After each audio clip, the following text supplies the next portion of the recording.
Kids are allowed to process pain in inappropriate ways. We all do that.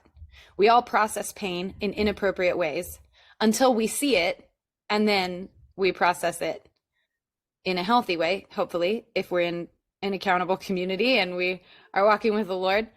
So when kids are misbehaving or they're in a pattern of unhealthy relating, like they're controlling or they're enabling, it's just that they're processing discomfort in an unhealthy way.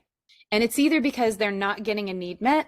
Like for me, if I'm not exercising regularly, I'm going to be uncomfortable and do unhealthy things to feel better. So it could simply be they're not getting a need met. They don't feel that structure, or they're not moving their bodies, or they're not eating enough, or they're not sleeping enough. Or it could be a lie or a wound.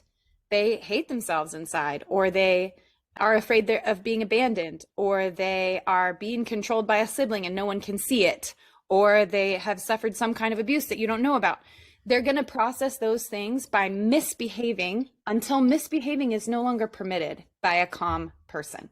So once misbehaving is no longer allowed by a calm, safe person, here's what we're doing. We're not doing that. Take that to your room. What happens is that forces the issue to the surface. So that's the big picture of what we're doing in Brave Moms. And I want to go actually replace what's currently in there as the big picture, but I wanted you guys to know that I don't think I've been that clear. The whole purpose of having this structure for our kids is that they are forced to live authentically and deal with what's going on inside of them and take responsibility for it. And you get to be the person they do that with if you offer them structure, accountability, and compassion. Then they pick you. And that will last their whole life.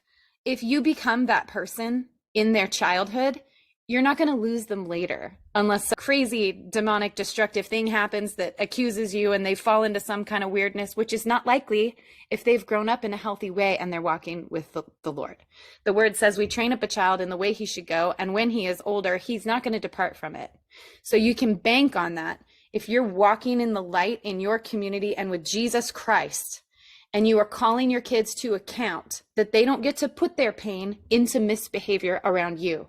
And that when you're calm and that's established, they will trust you and they'll walk with you through things. I've never met a kid whose number one idea of who they wanted to be close to was their mom.